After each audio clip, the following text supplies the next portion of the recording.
Today I'm going to tie a fly called Russia's Mayfly, and it's a very famous Irish mayfly invented by Cathal Rush of County Armagh. It's fished a lot here during the mayfly season.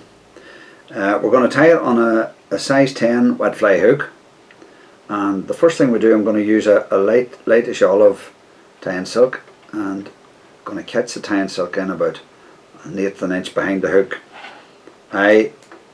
And wind the tying silk right down to the bend to give a foundation for the fly.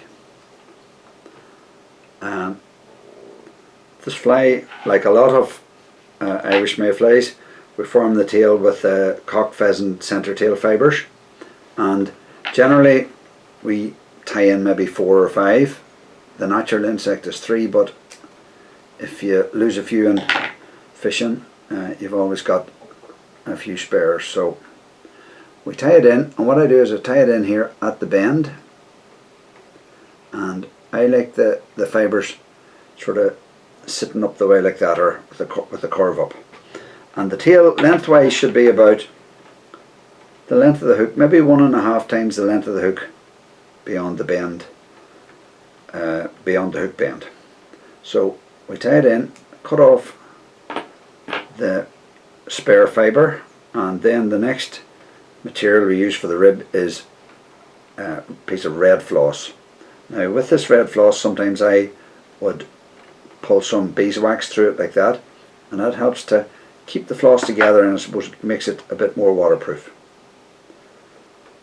So we tie the red floss for the rib in at the bend like that with a few turns, and then we put on the body dubbing for the fly. And body dubbing recommended for this fly is a white dubbing. The original, I think, recommended natural seal's fur, but any white dubbing material will do.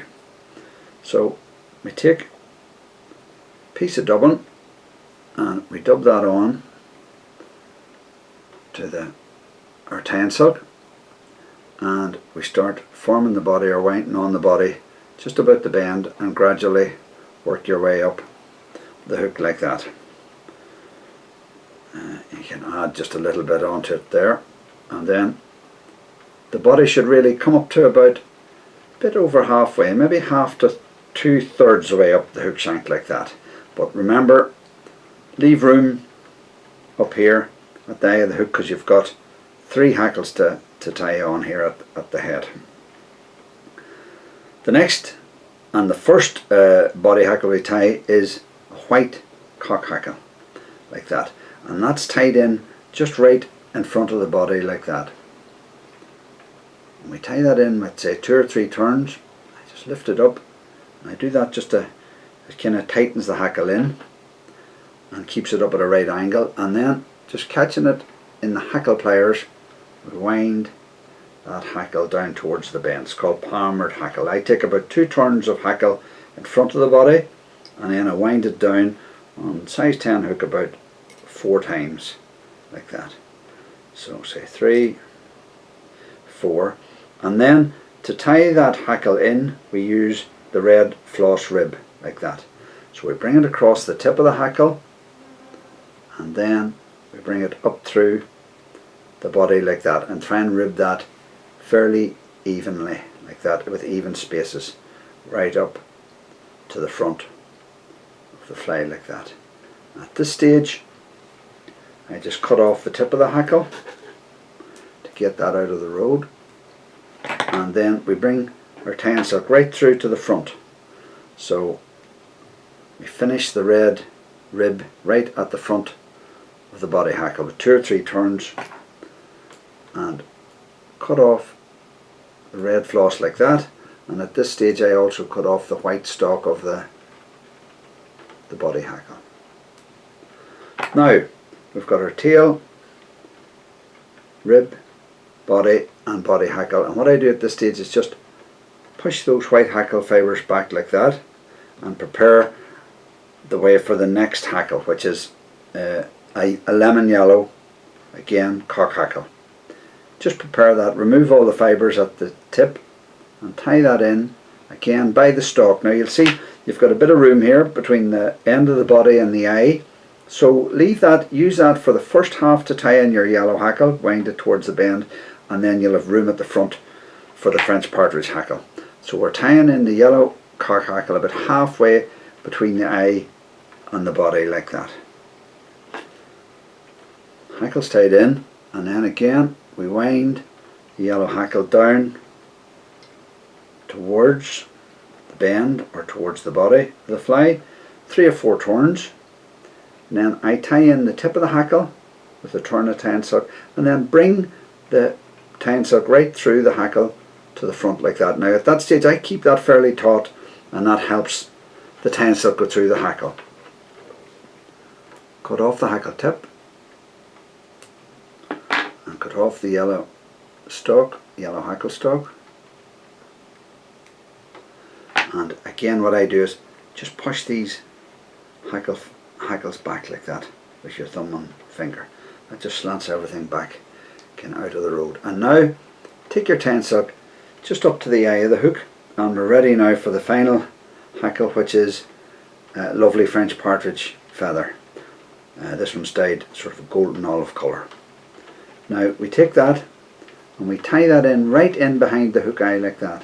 2 or 3 turns, just lift it over, take 2 or 3 turns at the back, and then we catch the tip of the hackle in our hackle pliers and we wind it down back again towards the previous 2 hackles, so back to the left or towards the bend of the hook. So I've taken about 3 turns there. What you can do is you can kind of flick the fibres out with your fingers and work the tying silk right through now to the front or the eye of the fly.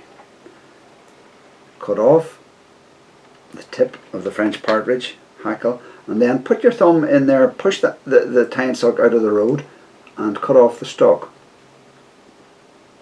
like that. Now at this stage again just push those hackles back, slant them back like that, pull all the fibres back, and then we form the eye of the fly. If there's any spare fibres or anything, just get rid of them at this stage. And just form the eye of the fly like that with your tying silk. And again, I like the eye to be not too big, but kind of bullet shaped, thicker at the back, tapering down to the front like that. And then eventually we get to the stage where we finish off the fly, and I like to finish it off with a whip finish. And I take just a couple of turns like that first, and then I take another couple just to finish off the fly like that. Now at this stage just cut off our tying silk, and all that remains to do now is, like every fly we tie, we finish off with some clear varnish. And I've used for years just Vineyard's clear varnish. It's Celera #1, but any clear varnish will do. And then we just put that round the head of the fly like that.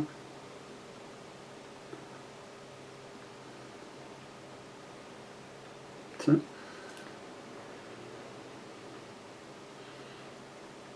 Then it gets into the eye, you just take that out. And what I do is I varnish the fly once, and then after about 10 minutes, once that's dried in, put another coat of varnish on, really, to make it very secure.